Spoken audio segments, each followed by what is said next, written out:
गई है आखिरी पेज पे, उसमें ये डिस्कस भी किया गया है कि बेरियम ऑक्साइड का रिएक्शन भी दिया गया है। तो अब हम इनके केमिकल रिएक्शंस को स्टडी करते हैं।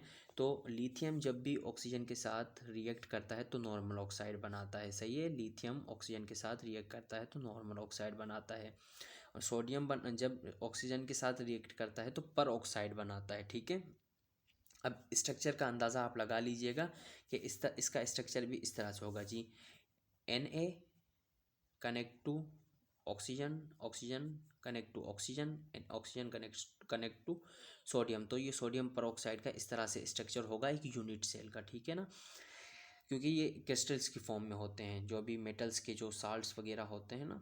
तो अब पोटेशियम के साथ जब भी ऑक्सीजन का रिएक्शन होता है तो पोटेशियम सुपर ऑक्साइड बनाते हैं, ठीक है। Potassium super oxide, super oxide में मैंने बताया कि जी ये इस तरह से स्ट्रक्चर होगा, देखें ये oxygen, oxygen and oxygen, potassium. अब ये पोटेशियम के पास तो भाई एक ही इलेक्ट्रॉन है ना, तो ये जो है इस कंडीशन को सुपर ऑक्साइड कहते हैं, ये है सुपर ऑक्साइड।